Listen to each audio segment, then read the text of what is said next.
Let's talk England versus USA. It's the reason we got you in this room. Let's go. Besides the fact that you like me, and I make a good guess. Yeah, that's true. It's true. What is it that you want to know about how y'all gonna finish barely second? Hey, mate, if anyone that doesn't know, I obviously edit the show for Alexis, so I'm listening to Rascal takes every single week about how the USA are just going to turn us over, and I'm constantly in the group chats with these guys, and they're overconfident. They're overconfident. I think we're overconfident. I don't think it's overconfidence. I think if you look at the World Cup through the eyes of with British goggles on, then yeah, you're going to think we're overconfident.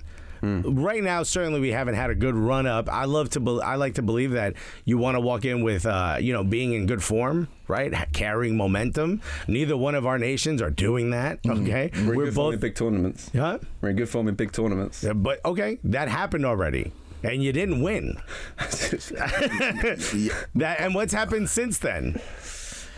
Also, and y'all don't put no respect on us. We beat Mexico 3 times. That's our but who have Mexico got now? Okay, but that's our most heated rival. But let's that's look what you've done recently. Win. Let's look what you guys have done recently. Don't make me. I'm using my phone to record. I can't pull up facts as well. Saudi Arabia. Yeah. 0-0 against a Middle Eastern team. No disrespect to them, but they're not known for their football, are they? No, but you know how bad Saudi Arabia wants to beat America. Yeah. Japan. And also we had our B squad. Japan was okay. Here's what I'm going to say about Japan. You know when a club in club football, you know when a club gets beaten like 6-0, and you're like, bro, that's not the actual score line. That's something fell apart. Yeah, you know what I mean. Japan deserves that win. They completely took us apart. I'm not exactly sure why that is. I think a lot of it was Anthony Robinson wasn't there, and it's similar to like how if Thomas Partey is not at Arsenal, they have to completely change the way they play. While we didn't have to completely change the way we played, we just could not handle that press. I'm not exactly sure why. The 2 center backs are from MLS. We're in late year form. They should have been prepared for it. They were not. I have no excuses for it. That's the L we'll take. But I'd rather do that now than when we get in the group stages. Yeah. And if you look at the group stages, what's that group? Iran, who, yes, the government hates America, but the people love us, okay? Okay, the people love us. People on the ground love us, right? You got Wales, you got England, and you got America. England, it has to go up against America, who is chomping at the bit to beat England. Yeah. Right? By the way, we're undefeated against England in World Cup. I don't know if y'all know that. Okay, well, but yeah, there was a lot of remixing all of a sudden. We scratching on this deck. Yeah. But what? 2010 was not 2010 anymore. That England squad was very, very different to this England squad. There was also another game I can't remember what year it was where we beat y'all, but undefeated. Yeah. Right. We want to beat England. Yeah. It's a feather in our cap when we beat England. It means nothing to y'all. Y'all have all the pressure. Look, what was Green when he let Clint Dempsey's ball squib through? Yeah. Bruh, y'all the ones with all the way pressure. you're talking about that is as if you won that game. You drew that game. You didn't win that game. Yeah, as if didn't lose is what I'm saying. Yeah, but y'all were England and we were nobodies. Yeah, we had one player in the Premier League, Clint Dempsey. So what's happening? Hold on. Yeah. We drew against y'all. Y'all couldn't beat us. That's the title. That's the headline. Y'all couldn't beat us, and we were nobodies. Right now, you've got Wales. Wales would love, they would have parades if they beat y'all. Yeah. They would be like, that's good enough. That's a World Cup win for us. We don't even need to play the rest of the games. So that's 2 teams in the group that are going to be dying to beat you. Y'all the ones with all the pressure. How do y'all deal with pressure? Talk to me about the penalties against Italy. Talk to me about the pressure when we came up against Germany, our arch rivals. This is this a nation that world wars we're talking about. We're not talking about this frivolous. Oh no, I remember. Rivalry. If it wasn't for us, y'all be speaking German. There we go. Y'all be speaking German if it wasn't for us. Unfortunately, in football, you can't sit out on the sidelines till the 85th minute and jump in when you know your team's going to win. You mean finish the job? Yeah. What Alon Saint-Maximin can't do, but you still put him in your 5. but look at us against Germany, a high pressure game in Wembley. Who turned up? Raheem Sterling and Harry Kane. I'll tell you who turned up. Germany, bro. Y'all didn't win that. No, in the Euros. In the Euros. Not in that. I thought you meant the last one. No, the Nation League game. Come on, we drew that. What? We drew the Nations League game. No, we didn't. Against Germany. Oh, sorry, no. Oh yeah, we did. We did 3-0. Yeah, 3-0. That was also a 3-all. Yeah. Okay, I'm not tripping then. But in the Euros, the competition that actually matters, we beat them 2-0 comfortably. Yeah. And in our record in major tournaments recently is impeccable. Got to semi-final of a World Cup. I wouldn't say impeccable because I don't remember y'all putting a trophy in the cabinet. We put 2 trophies in our cabinet. What trophies? The Nations League, the thing y'all couldn't win. No, yeah, but you got to realize the Nations League, like the players don't. All of a sudden, now we're pulling the chains. We're moving the goalposts. When you've got Kevin De Bruyne coming out saying, you know, I don't know why we're in this tournament. You know, players that are at the top of the game. Why are the fans going to invest? Of course, you'd say that your nation just got relegated. You should be embarrassed. Hey. Relegation from international football. Drop me out. I don't care. I also think I think the biggest issue, and I think the reason why Americans tend to be confident going into this, is because we treat international football like it's more important than club football. Yeah. Where it's the exact opposite here. Yeah. You know, there was a time when the American actual like senior team, like the first 11, was fielded as its own club so that they could get more time on the ball.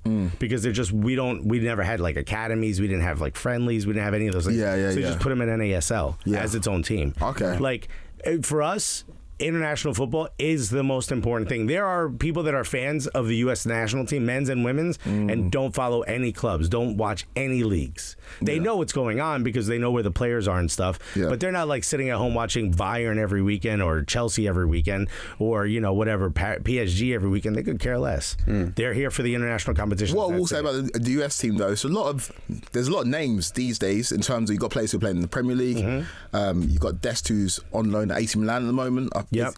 Barcelona player. Barcelona, but these are names. Pulisic ain't playing for Chelsea at the moment. He's not starting for Chelsea. He got the assist on the weekend against Palace, but he's not starting. Right. Dest has barely played for AC Milan. There's more to that. He had a bad relationship with Tuchel back in Germany. Yeah. He moves for a lot of money, probably more than he's valued at. But obviously, you get the marketing bump when you have an American on your team. Moves. Imagine you broke up with your girl, you get with another girl, and she's like, yo, we got to get a roommate to make the rent pay. You're like, absolutely. And all of a sudden, it's your ex. That's exactly what happened to him. He moved to Chelsea, and then they hired the manager he hated, who don't rate him. I'm not sitting here going to tell you he's the best player in Chelsea. I'm not telling you he deserves to start. I'm telling you there's more to that story than he wasn't a starter. 100%. But and you're a Chelsea fan. I'm a Chelsea fan, and I've seen the best of Pulisic. Lockdown Pulisic was the best player in the world, in my opinion. He was doing things that I'd never seen a Chelsea player do. He came in and hit it. Terrible take. Best player in the world. Broski, for about 3 or 4 months, he was the best player in the world. Game one with a hat trick. Man, Game one with a hat trick. Bro, he was different level. The goal against Man City, the goals against Palace, the goals against Aston Villa. He was the best player at Chelsea since Eden Hazard left. So what you I haven't seen that Christian Pulisic. Serginho Dest is not playing. Aronson's good. He looks good at Leeds. But is he the guy? Brendan Aronson's also young and undersized at the moment. Give him time. Yeah, for sure. Give him time. What is he? Tyler Adams is a good name, but Tyler Adams is a beast. Weston McKennie as well. Tyler Adams is one of the more. I would say he's top 4 defensive midfielder in the league right now. That's wild. Oh no. Okay, all right. Okay, so say the other 3, and then we could dissect who's Alexis, I ain't having this. I'm being serious, and let me explain why. Because he's not only good at stopping. First of all, he's very good at reading attacks. Yeah. So he's very good at understanding what's about to happen. He puts himself in the right position, but he's also really good at springing an attack. And I think that's something that not every defensive midfielder. N'Golo Kante didn't have that in his locker. N'Golo Kante is locked down. I'm not rating his ability to start the attack. I'm not rating his ability to spring the attack. Let's not put. I'm talking about one feature. One feature. But I said he's top. There's nothing that he can do. You can't say anything. There's nothing that he can do. Yeah. I get it. That N'Golo Kante can't do. That's like asking a North Korean to talk about Kim Jong Un's hair. Yeah. I just can't say it. I can't say it. Oh God. That's blasphemy. I think maybe top 10, but yeah, like I'm not putting comfortably. Give me 4 better than him. I'll put Partey better than him. Fabinho, Rodri, Declan Rice, Partey. Of course. Declan Rice works. Tielemans, arguably. I wouldn't say Tielemans. Tielemans is not really a defensive midfielder. He's box to box. I'll give him box to box. You put Ndidi in there? Not this season. Ndidi's had a struggle. So I was wrong by 1? Basuma. But when he gets on a pitch? He's not playing at the moment, though, Basuma. Casido from Brighton. Yeah, maybe. So now you're just naming Casemiro when he gets on a pitch. Yeah. Like I'm torn now. I don't know where to go. You're not torn because you're my sworn nemesis. But also, I don't agree with that take that Tyler Adams is top 5. I think I said top 4. I'll concede top 5. Yeah. I'll concede 5th. I also think he's younger. He's less likely to be injured. He's been pretty much an Iron Man his whole career. Yeah. And I've also seen him develop since he was a teenager. So maybe it's a little different. But I really rate. And here's the other thing. And I think I can get you guys to agree with this point. Go on. The U.S. men's national team is more of a unified team than the English national team. I would disagree with that. Where I'll disagree is that I think the camp of the UK, the England team is unified. It's all the noise on the outside. Like those boys are tight. Those boys have gone through a lot together, and I feel like there's no division within the camp. It's the media that put that on that team. The media wants Southgate out. I think those players would run. The media is part of it, though. Yeah, for sure. But what's the media surrounding? What's the media surrounding your team at the moment? Nothing. Ain't nobody even talking about us, bro. I would that also ass. say, I'm it. You're talking to it. I would also say, that's actually a key distinction and a main difference between the side in 2010 that did draw to the US. There was too many divisions in that camp. You had the Liverpool guys over there, the Man United guys over there. Is that not still the case? I'm actually asking that question. No, I'm not. definitely not. That because this is one of the things I heard about the joke about the All-Star game when people were talking about. They're like, Flex was the one who told me this. He's like, a Liverpool player cannot celebrate with a Manchester United player if they score. From the fans' point of view, but from the players' point of view, I saw in the pre-season or before the season started, Kevin De Bruyne, who's Man City's best player, chilling with Virgil van Dijk, who's Liverpool's best player. They were chilling abroad together. Right. So that doesn't exist anymore. Because these guys they've got the same agents, they're doing different brand deals together. It's different now. Different. Back in the day, it was more tribal, so I think it's a bit different now, personally. Right. I can't believe that Kevin De Bruyne was hanging out with the second best centre back in the league. Who's the best? Saliba. Oh, thing is, I don't like talking well on Arsenal, but he's a baller. He's a baller. I'm going to say he might be. Give me that, okay? Don't go crazy when I say this next statement. Yeah. He might be the only centre back that can slow down Haaland. I'm not saying stop him.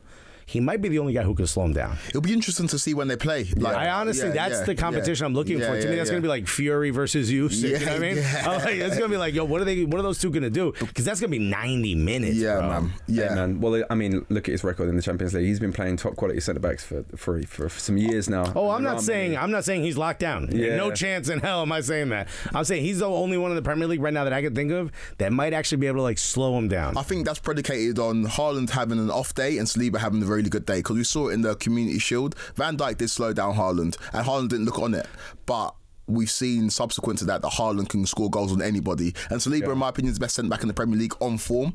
So it'll be interesting to see those two play, and interesting to see how Arsenal pair up against Man City, because, again, I hate to admit it, but Arsenal do look dangerous this season.